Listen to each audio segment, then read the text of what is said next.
Pas vu Velasquez? Non. Donc je le cherche lui. J'ai fait un morceau avec lui, tu l'as écouté? Non, je l'ai pas entendu, ouais.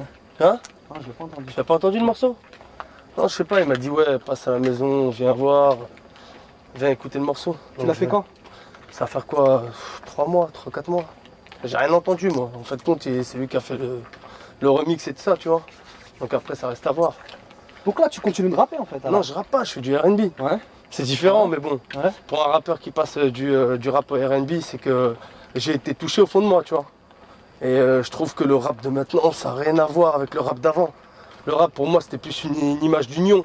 Et maintenant, les gens, ils veulent tous croquer, ils veulent tous manger à la pomme, et avant même d'avoir cueilli le fruit. Tu vois? Et c'est ça le délire. C'est que les gens, ils ont cru que le rap, c'était quoi? C'était une deuxième langue à apprendre obligatoire à l'école scolaire. C'est-à-dire que tu prends le rap comme si que, voilà, ben moi aujourd'hui, ben, je m'autoproclame rappeur. Et les gens, ils font tout ça. C'est-à-dire qu'ils sont tous en train de rapper, faire du rap, et ça discrédite le rap français. Ça arrive à un point pour moi où l'image que j'ai du rap français, c'est que tout le monde est rappeur. Tout le monde a le droit de rapper. Certes, tout le monde a le droit de rapper. Mais quand tu rappes pour quelque chose. Tu vois, l'image du rap, c'est plus ça. C'est plus cette image-là. Les gens, ils ont cru eux-mêmes, il y en a beaucoup qui rappent, et ils ont trop cru que ça est dans leur... le fait que c'est bon, ça fait 10 ans que je rappe, ah ben j'ai une... Comment on appelle ça? J'ai ma personnalité, donc je peux faire autant de critiques que je veux, parce que je suis un tel.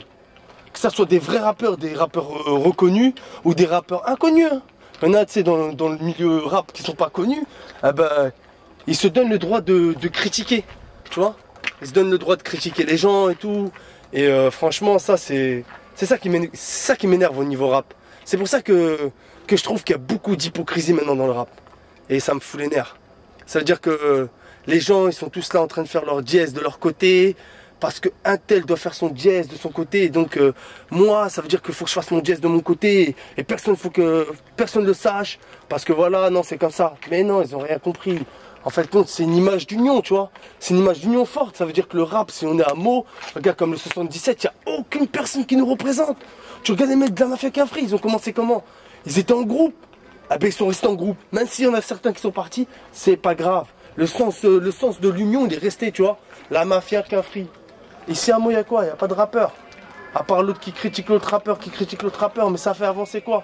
Si on donne une image du rap de 7-7, c'est quoi? C'est rappeur hypocrite, c'est des balances, c'est ça l'image qu'on veut donner du rap du 77? C'est vraiment bidon. C'est quoi cette ambiance là? C'est là où on est, là où on passe. Ouais, qu'est-ce qui se passe là, à ton avis? Je sais pas, mais c'est une bête d'ambiance, tu vois, ils sont tous là. Même malgré qu'il y a des petits crews, des petits groupes de personnes, si tu peux regarder, tu vois? Ouais, tu vois, malgré qu'il y a des petits crews, mais regarde. Ça te voit qu'ils sont bien, les gens. Il fait bien, il fait chaud, tout le monde se fait plaisir. Salut la famille, ça va? Tu vois, franchement, c'est pépère. Voilà. C'est vrai que c'est un peu militariste. Parce qu'avec des blacks, mais bon, c'est normal. Et chacun a son foyer, hein, tout simplement. Le bâtiment derrière, justement, qu'est-ce que tu peux m'en dire? C'est lequel? C'est Cornouailles, ça? Ouais. Ben, c'est l'une des dernières tours de Beauval au niveau quartier. C'est le quartier C, ça. Quartier C, voilà. Une image, un symbole. Ouais. C'est quoi? C'est des personnes qui ont vécu, c'est des paroles envolées.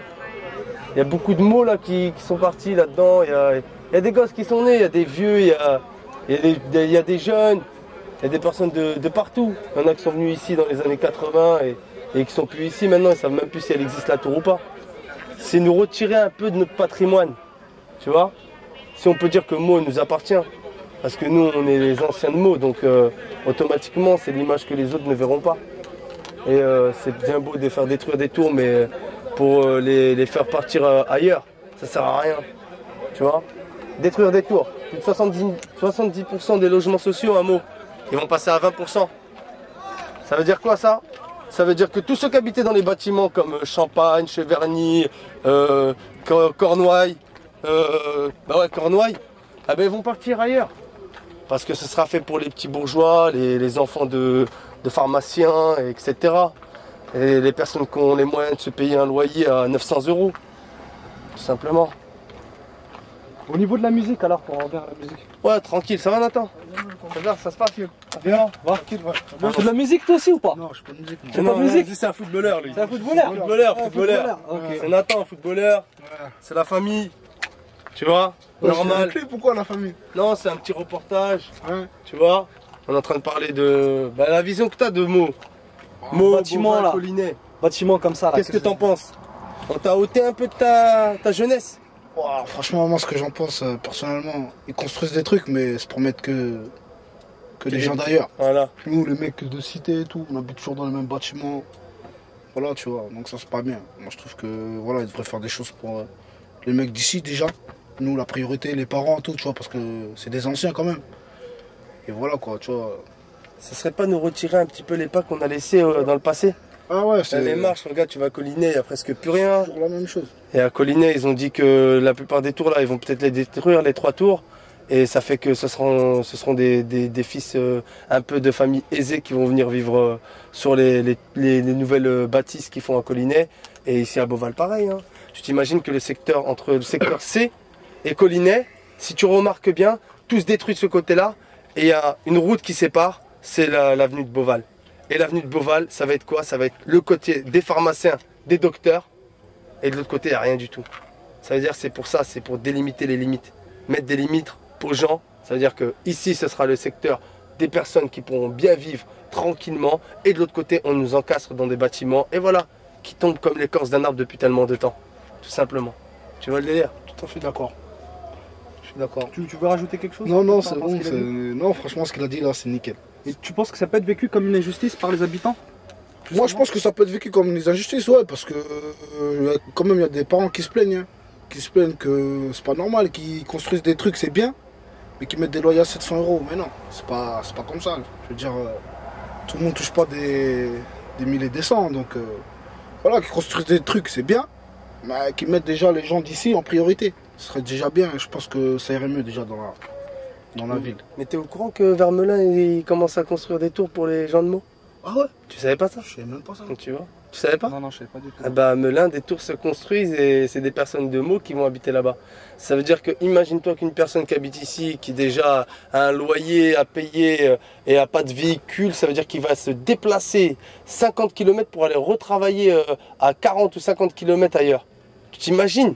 Ça veut dire quoi? Ça veut dire, en fait, compte, on arrive à un stade là, au niveau 2007. Je donne, on va dire, moi-même, je suis quelqu'un qui me dit la précarité va faire partie de notre vie. C'est-à-dire qu'on ne pourra pas avoir un job où on va rester une vingtaine, une trentaine d'années. On va avoir des jobs de 3 à 4 ans par-ci, par-là. On va vivre sur notre loyer. Si on achète des maisons, ben on va hypothéquer nos maisons. On fera des crédits comme à l'américaine. C'est un système capitaliste qui nous attend. Tu vois, Sarkozy, lui, c'est on va dire, l'emblème du capitalisme en France. C'est-à-dire, lui, il sait que plus il y a de riches, plus les riches, on va dire, plus tu es riche et plus tu resteras riche, plus tu es pauvre et moins tu auras de chance de devenir moyen ou riche. Tu vois, c'est comme ça. Tu restes pauvre et elle est riche de côté et ça va faire quoi? Une barrière sociale. Et c'est ce qu'il veut. Et Sarkozy, il est venu d'ailleurs à Chambord. Qu'est-ce que vous en pensez? Moi, personnellement, j'étais pas là quand il est venu, tu vois. Mais bon, franchement, moi, honnêtement, ça me fait ni chaud ni froid. Hein. Qu'il soit venu. Je veux dire, il n'est pas venu pour nous proposer des jobs ou, je sais pas, sortir quelqu'un de la galère. Donc, qu'il soit là ou qu'il soit pas là, moi, personnellement, voilà. C'est tout. Moi, j'ai même pas été parce que aller le voir, c'est lui donner de l'importance. Ouais. Donc, j'ai préféré ne pas aller le voir, tout simplement. Et c'est vraiment sincère. Hein. Je savais qu'il était là. Et donc, ça m'intéressait même pas de venir le voir. Pourquoi venir le voir et en lui disant oui, c'est injuste, ça sert à rien. On arrive bientôt aux élections et avec notre carte électorale, là, on fera le poids. Et tous les jeunes devraient faire de même. Mais bon, après, c'est ma vision des choses et pas celle des autres, tout simplement. Un dernier mot? Ouais. Juste une petite dédicace pour tous les mecs de Meaux. Une petite dédicace pour les mecs de Meaux, tous les mecs de Beauval, les mecs de Collinet et tout. Et voilà, je suis fier d'habiter à Meaux et voilà. Vive Meaux. Je te remercie. Footballeur. Ouais. Maintenant, Ouais. CS Meaux? Ouais, c'est Meaux. Ok, une petite photo.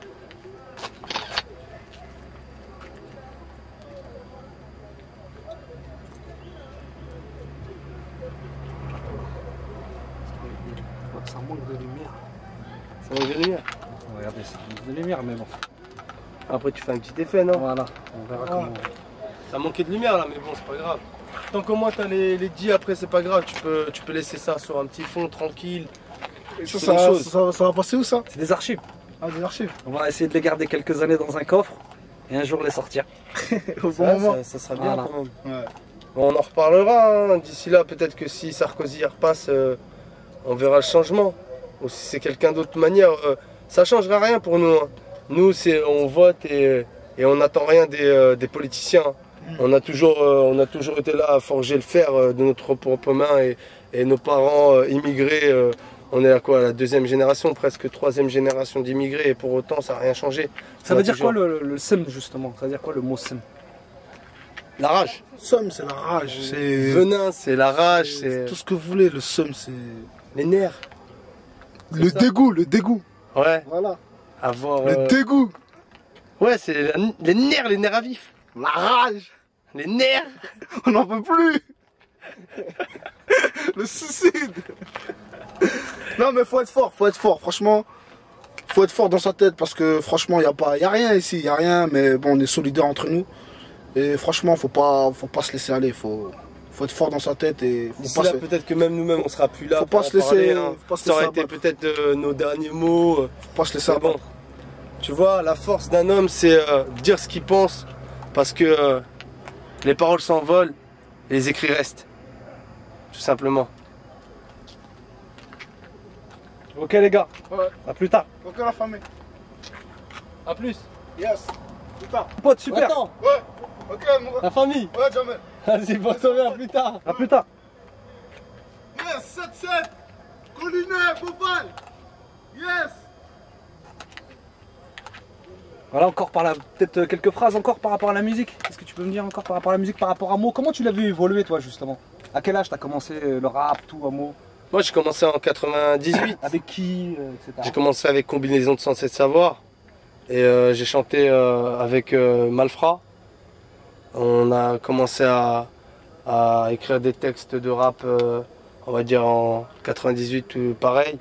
Bon, il n'y avait pas de très... il n'y avait pas de beaucoup de puissance à cette époque-là, tu vois. Les lyrics, c'était pas encore là, tu vois. Et c'est avec le vécu, on va dire, entre parenthèses, que tu apprends à écrire, que tu apprends à voir les visions des choses, que ton écriture, tu la joues un petit peu, tu fais des phases, tu essaies d'être, on va dire, technique au niveau écriture. C'est la base même du rap. Tu n'arrives pas dans le rap comme ça du jour au lendemain et tu sais écrire. Il faut d'abord apprendre à écrire, il faut d'abord apprendre à savoir ce que toi tu as envie. De faire comment on appelle ça, de la vente en petit sachet, de la merde, on va dire en petit sachet commercial, tu vois, ou faire du rap moraliste. Donc le vrai rap à la base c'est un cri de nerfs. Donc ceux qui font du rap maintenant c'est pas du rap. Le rap à la base c'est dire ce qui te plaît pas sur beaucoup de points, sur ta vie, sur l'injustice, sur le racisme, sur notre vision des choses, de la vie. Si les choses, si on regarde le rap de maintenant, c'est que les gens ils ont rien compris.